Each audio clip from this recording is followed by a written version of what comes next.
Hi all, Fuzzy Bear Barbarian here again. So I'm seeing a few different ways to farm loot in Destiny 2 getting posted on YouTube and reposted on YouTube over and over again with titles like Exotic Farm or Prime Engram Farm and so on, which I don't know about you, but I'm pretty skeptical about. Still, given Destiny 2's ridiculous grind right now, I can't help but wonder if maybe one of these clickbaity farm methods really is good. And with that, I thought I'd post a few videos of putting some of them to the actual test. For this video I chose the lost sector called the Strand, which is the one in the Dreaming City directly below where Petrovenge is stationed.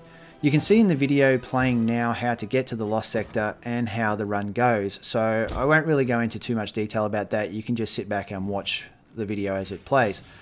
It's a pretty simple run. You go to the lost sector, you sparrow in, jump up near the entrance, there's a rock you can jump onto. It's a shortcut that enables you to skip the whole lost sector and get immediate access to kill the boss. A single run to the start of the next run takes about a minute, give or take, and it's very easy to do. You can maybe do it faster than I've done it in this test by speccing for more mobility and speed, which my hunter really isn't. But aside from gaining a few seconds if you do that, the question is still the same, and that is it worth doing at all?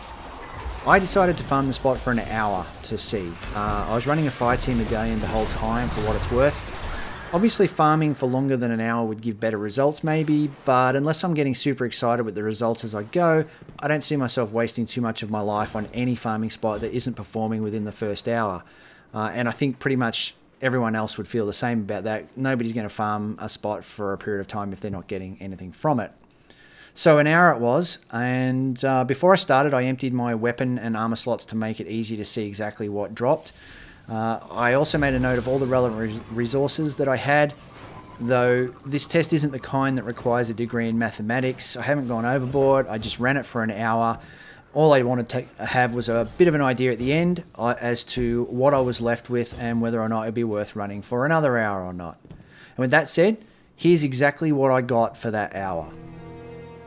30,000 roughly glimmer, an extra 30 legendary shards, I got 95 dark fragments, 3 tinctures of queen's foil, I got 238 barium bow, 76 weapon parts, I got 1 prime engram, and you can see there I got a few legendary weapons and a few legendary armor pieces, but probably 85% blues.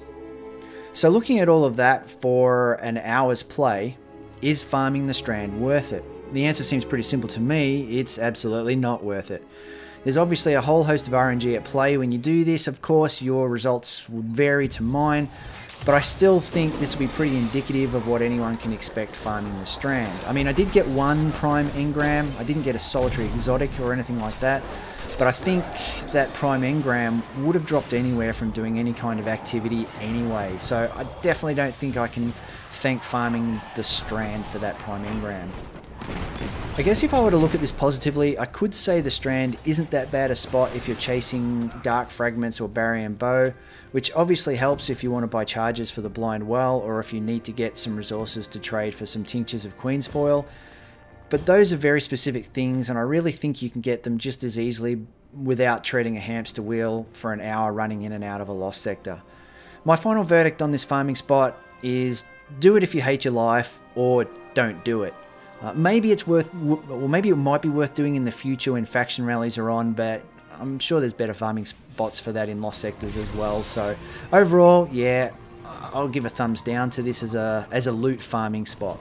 It's easy, but it doesn't really do anything for you. Okay, that's about all I've got on this one. I'll be back with another one sometime in the near future, no doubt. I hope this helps you guys out. Bye for now.